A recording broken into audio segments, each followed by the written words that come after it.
You're watching BCTV. We're all about Branford.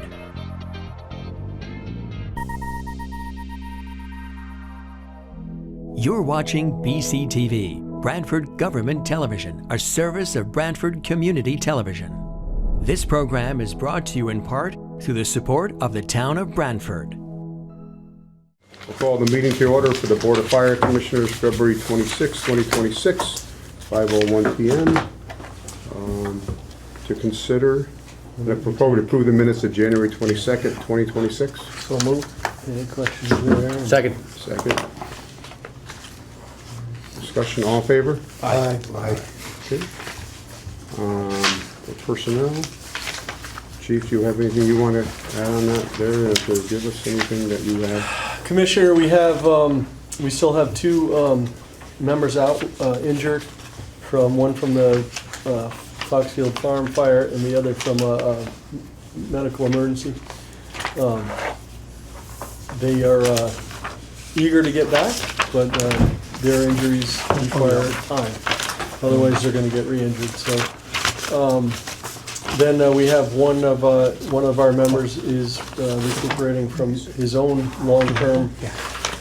He's on long-term sick for shoulder surgery, and then we have two vacancies on the fire side and two vacancies on the EMS side. So we are working to fill those. Since our special meeting, we were able to put one in. We put the one. Only one. Yes, Michael Durso was hired, and he has completed his orientation. No one's passed. He's finishing his paramedic, and then he'll go to recruit school in the fall class. Hopefully. Any signs about the other ones getting in the CPAT? Yeah, they're we're gonna we plan to motivate them. Silver Otherwise, Street's we're a gonna good way move to on. do it.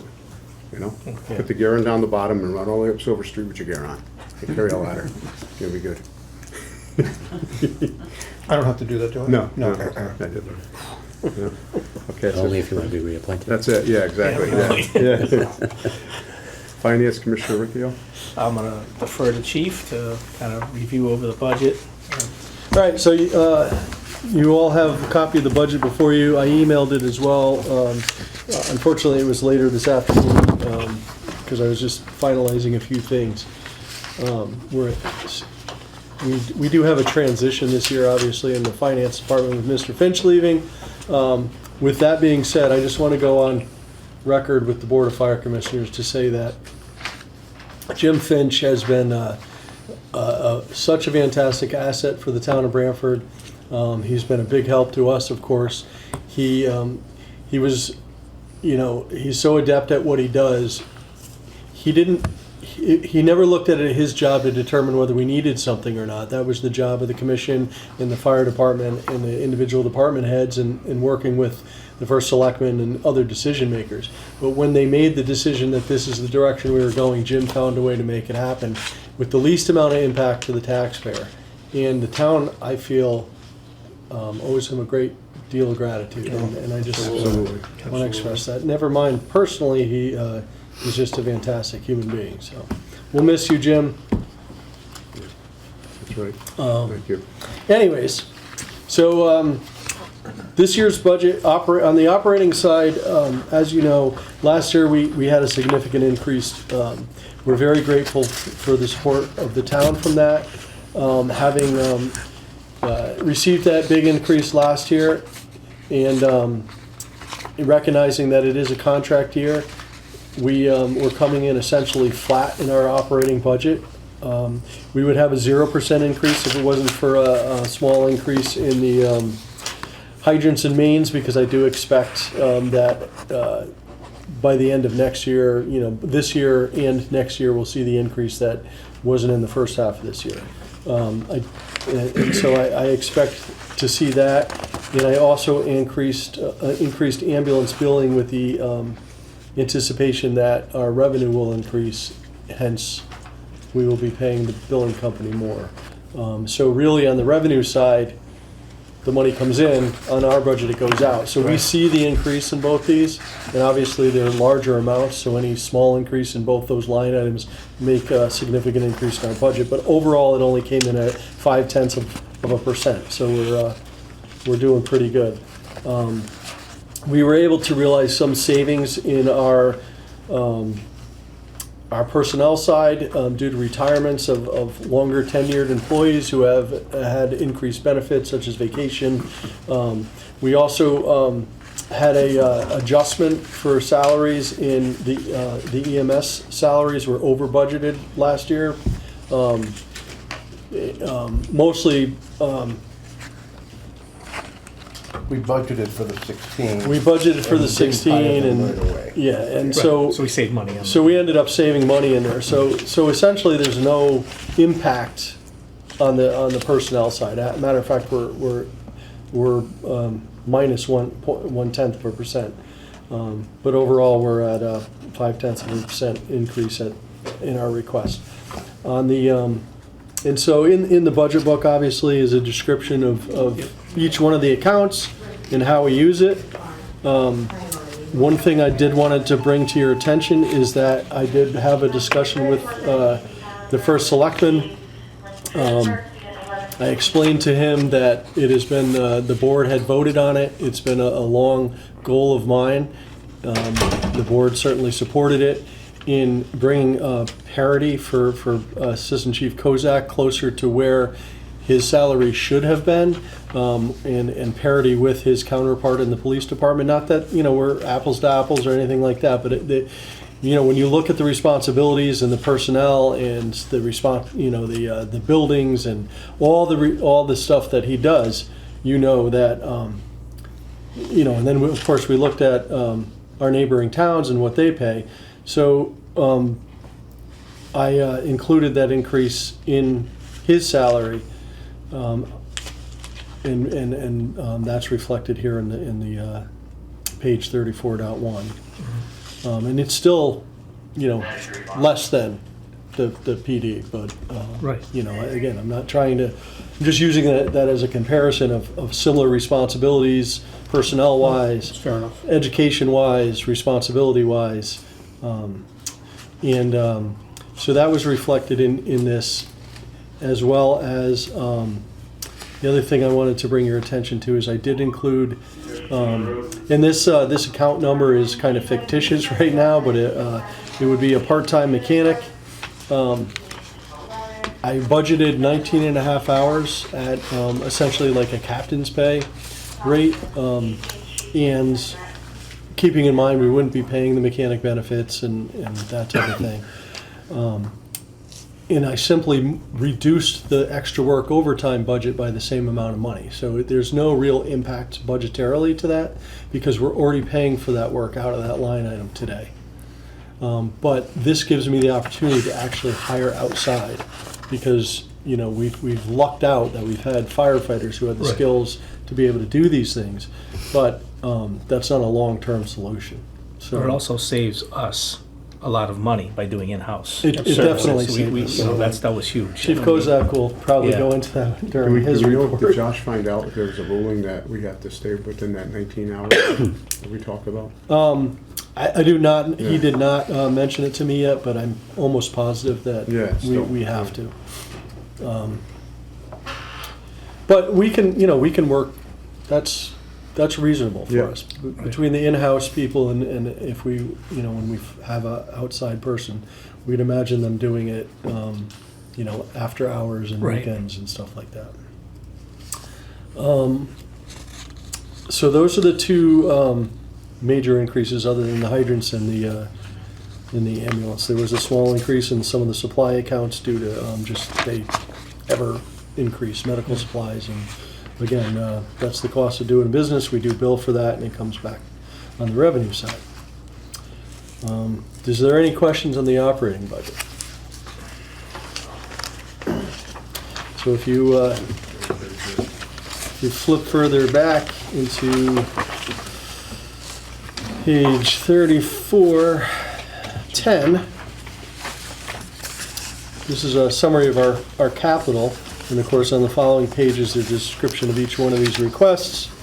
And if you have any questions, after the meeting or whatever, feel free to ask. This is we have an a total request of $741,000. That request includes the $400,000 to the fire apparatus sinking fund, which was part of the approved bond package that they had put together. So this reflects the payment for the bond as well as additional, sinking for the future. So that was what was presented prior to this year's budget, and it was approved as that plan is actually in this on the next page, I think. You can see that. Yeah, we're not changing the plan at all. are we? No, we're not changing Okay. the plan. We just have to fund it. So Right. that's where that request comes from. That's where that number comes from. The ambulance sinking fund, if we're going to stay on track to be able to purchase another ambulance, we were requesting $125,000 this year. We reduced the sinking fund for the radios this year by $20,000 down to $50,000. We have no request for a cardiac monitor, but this is the year that we do need to replace all our AEDs. So we requested $41,000 for that. The SCBA sinking fund, this is the final year for that. We are requesting $125,000 for that, and that brings the total to $741,000, which is that's $125,000 less than our approved capital request last year, and of course it's significantly less than than what we asked for from the previous year as well. Right. So I will note that on the capital side, we are not requesting any monies for the East Side Station in this fiscal year's budget.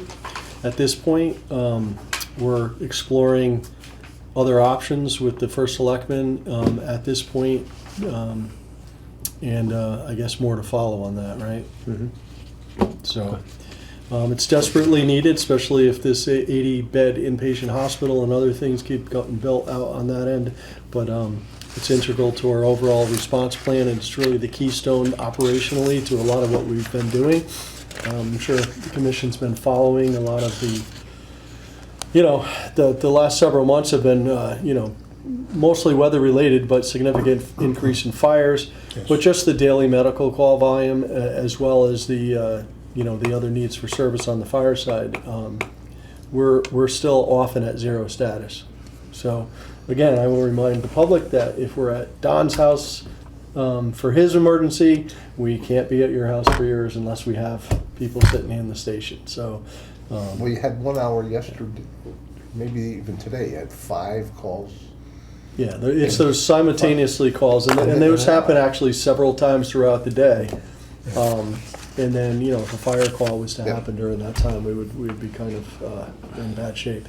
So, it is still needed. It addresses the staffing issues, the call volume, and as well as the equity of service throughout the town to try to get that response time down. So we hope that that conversation will continue. And that's the budget report. Okay. I'd like to do a motion now? for the Yeah. budget? Yeah. I'll make a motion that we approve the budget that was presented by Chief. I'll second If I could just ask you, if you could amend your budget to any minor changes by the Board Okay. of Finance, or the Finance Pending- Department. Pending any minor changes. She always has a tweak. Yeah, pending any minor changes. And I'll second that. Discussion? All in favor? Aye. Okay, beautiful. Nice job. Yep. Training, Commissioner Arnold. Good evening. Since the last report, ongoing training includes forcible entry, dry hose stretches, search and rescue, and victim drags. The monthly May Day drills are still ongoing, and they had some after-action incident reviews were conducted for the Timble Island Road fire and the McDermott Drive fires with both volunteer and career staff. Annual OSHA training is ongoing. Bloodborne pathogen is included in that. Probationary firefighter Durso successfully completed his 2-week orientation period. He has included the required orientation task book, which introduces the core functions and responsibilities. Paramedics and EMTs recently completed a 2-hour refresher course on human trafficking instructed by paramedic Antonucci, and certifications recently earned, Fires Instructor 1 by firefighter Durso. That's it. Good. All right. Excellent. Apparatus, Commissioner LaCroix. Apparatus, presently all apparatus is in service and functioning unless something has changed from what I just spoke to. There was a blip in the radar this morning, but the unit's back in service. Some very major repairs have been done. Engine 1 had to replace engine heads and injectors. We had to replace an accelerator pedal sensor, and we had to replace a starter.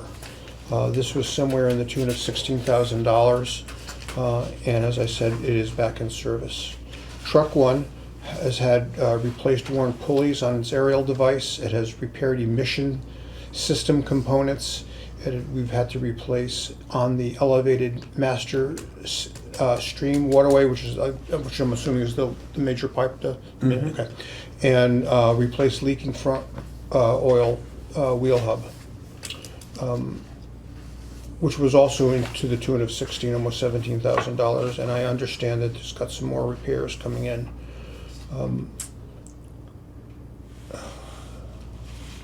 So I'll leave that for now. The new engine 1 is in Connecticut. The committee had gone out to Wisconsin and gave it its final inspection. They're back. It's being finally fitted out now, and we expect it back in the next week or so. And so that'll be a great asset to have that back on it. The truck 1 replacement is on order. It's not due until May of '27. Is that because it doesn't have a pump that it's going to be engine 9? Is that why we're getting that truck? No, it's the dealer allocated Oh, they did. Oh, deal. So there's not as many customizations we could do to it, but they can get their hands on it quicker yeah. and get it. I thought it was going to be 28. Yeah, that's good. Yeah, it's I think it was a 15 or 18 month turnaround, something around there Yeah. for that one. Yeah, 18 months, I thought they said. Yeah. Yeah. Medics 1, 2, and 3 are going to undergo required inspections. They are coming up for DMV. Preventive maintenance continues to be on schedule in accordance with maintenance programs. And Deputy Chief Carson to help ensure the safety and compliance of all these vehicles. There is more, and I will not burden the public with that, but these are very expensive vehicles. The new engine 1 that is arriving has a price tag of just about $900,000, and the reason for that is how much it's being used. You can see we just did a $16,000 repair to it, and that will be our backup engine, correct? When the new engine 1 arrives.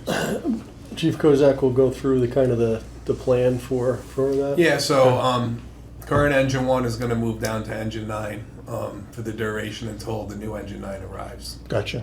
So that's going to stay down there. Engine 7 is going to stay as a backup, and engine 4 and engine 2 and engine 5 are going to stay in play.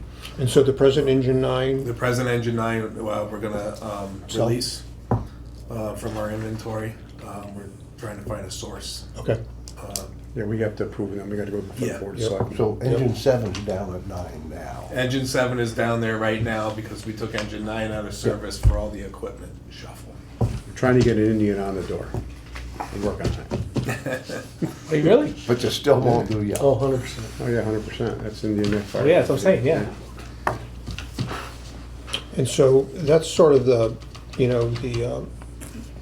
there's a lot else that's going on that are being done to the engines, but I want to just highlight to the public the 2 very large expenses to our 2 frontline vehicles that are used daily, and their efficiency and repair is essential to the service of the department.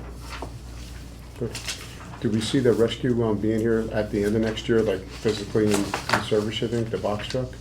I would hope so, but we're still looking at Yeah. getting proposals and how everything's going to be, and then we'll look at the cost in comparison to the budget. But that was one of the vehicles that was in that bonding package. We were just south of 2, I think, right? Yeah. I remember, yeah. Well, maybe, yeah. And just to remind everybody, what the chairman's talking about is our current heavy rescue truck, which it was a custom vehicle when we had a very robust volunteer rescue squad that's no longer active. They've been inactive for many years now. So it doesn't make sense for the department, the way we're running now, to purchase another custom truck, which would cost upwards of $1 million and change. So we've decided just to go with a commercial box truck, which the cost should be under, $200,000 for the vehicle and the box and the configuration. We're looking, it'll be a dual axle lift gate situation more than likely, but the committee's hard at work. So, In closing, I would just add and like to thank Chief Kozak for putting these reports together. This is very valuable information that is a very strong tool for you guys for making decisions. It's also very, very helpful to be able to report this to the public as well, and also to DC Carson for overseeing the fleet. He's doing a great job with that. He reaches out to me with reports on some other things that are going on, and it's excellent. So everyone knows what's going on, which is important. Good. And that's all I have. Good job. Good job, Chief. EMS Commissioner Fox, she's absent tonight. Do you want to bring up anything on our ambulance building where we are at the date? everything's pretty much on track. We had, I think we were in the neighborhood of 1.6 and change at this point. We do expect to end the fiscal year in the neighborhood of $2.5 million again, if slightly more than last year.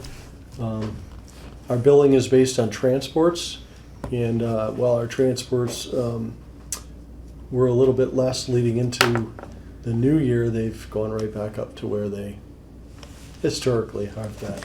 So overall, our call volume, as you know, increased slightly over last year. So we fully expect the revenue to be fine. Other than that, I don't have any other EMS issues. Okay. Gotcha. And Buildings Commissioner Conklin? I have nothing to report. Nothing to report, okay. I think everything is status quo. Yep. Yeah. And Pension and Communications, I did reach out to Commissioner Hearn because some volunteers had received they thought it was maybe AI generated and someone was trying to get information, but confirmed through Catherine, we did too, Chief, that it was legit, so. Yep. Yeah, so, which I like that they did check. We'll fill out Yes. something and Yeah, send it back. definitely. Oh, yeah. Yeah, you know, Do we know if that committee should be meeting soon, right? I have not heard anything. that would be Deputy Chief Murray, right? Yeah. And company. Okay. Would that be after the budget, probably, or no? They really should be, Meeting for Meeting. payout, right? yeah. Yeah. You know. Okay. All right. Chief's report? All right, so as mentioned, we've had an extremely busy several months. We've had 10 major fires during that time. EMS call line continues to be very busy. We were so busy one day that we had Durham and Clinton ambulances in town assisting us. It was another one of those multi-call windows, which we experience pretty regularly here. Of course, the weather hasn't helped. During the storms, just as you know, just getting a single hose line in place could be a challenge. So we always bring in extra staffing, whenever it's over 6 inches. And then these last two major storms were, this last one was 16.8 inches, I think was the official total for the town of Branford. But we do bring in extra staffing during that. We have the 2 utility vehicles that are outfitted with plows. And so what I decided to do this year, and I think it's going to kind of be our model moving forward, is we put not only the plow operator, but we put a shoveler with them. They go with the ambulance or the engines on their whatever call is at the time.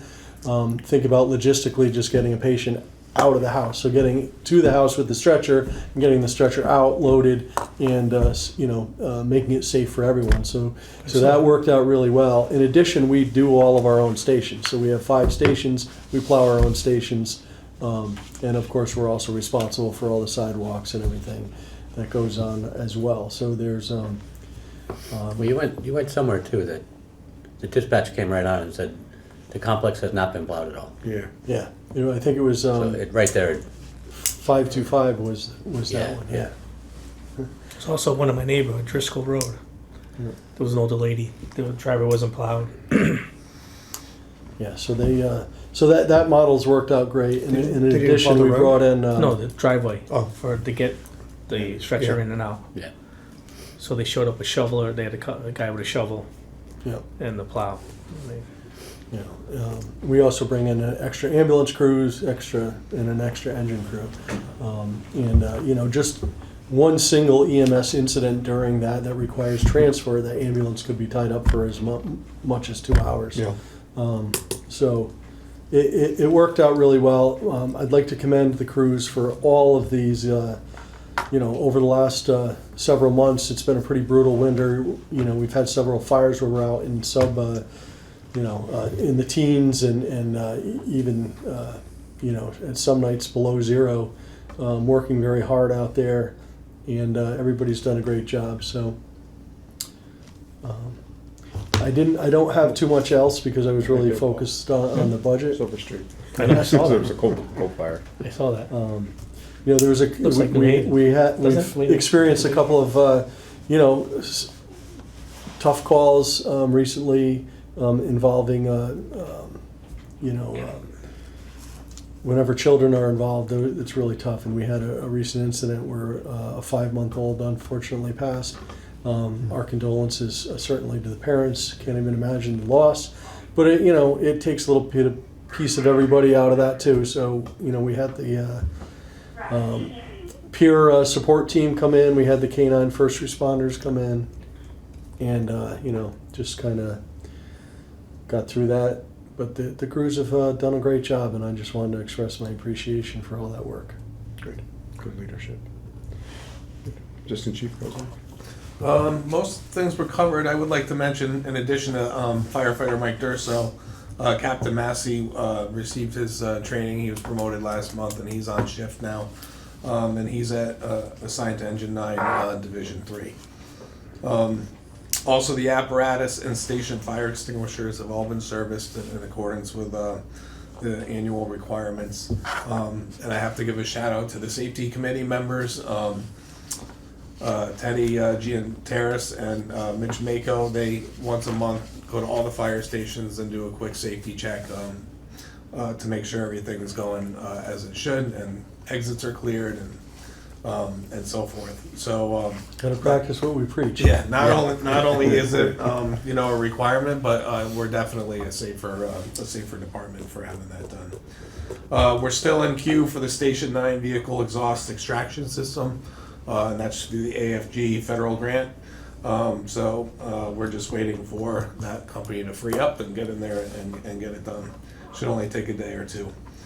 And then lastly, we're still tweaking the nearest system. That's the National Incident Reporting System that changed from one system to another after several years. But we're getting great feedback from the troops of where we can make improvements to make it easier, but still collect all the data that we need to make decisions in the future. So that's that. What's the status on station alerting? That's under old business. Oh, all right, well, we'll move on to old business. All right. So we're at the point now where we're actually testing calls from CAD going into the station alerting computer system and having it translate to come out on this end, right? We're also working with Norcom, our radio vendor, to determine the best location to put the connection for that.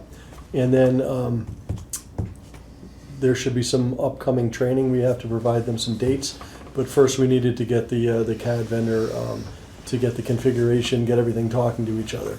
So now that that's done, we can give dates, and I'm hoping that within another month we should be up. Does that coincide with Station 9 too? The same thing? Yes, everything's going to be at once. So once it goes online, it'll be online They'll for have it both all. stations. Did they need new hardware down there for that, or no? The hardware that was installed as part of the station alerting, Still. and they're getting a new consulate radio down there as well, because what was there was just an old mobile. Good, okay. Anything else on old business? Since the chief had that. I do not believe so. New business? I got nothing. Kind of boring, huh? Don't say it too quick, I know. Wait, I will say that they haven't requested it yet, but St. Patrick's Day is coming up if you want to pre-authorize company two to go. didn't everybody sent out Did they ask her? Last meeting. Oh, it We was did last that week. already. Yeah, we did And we left it that. up to you. I stand Yeah. corrected, yes. March 15th. Yeah. Okay, if we have no other business, I'll look for a motion to adjourn at 5:31. I'll make that motion. I'll second it. All in favor? All right. Okay. We are adjourned at 5:31. Much appreciated all. Thank you all. This program was brought to you in part through the support of the Town of Branford. Watch town meetings and other videos on demand at BranfordTV.org.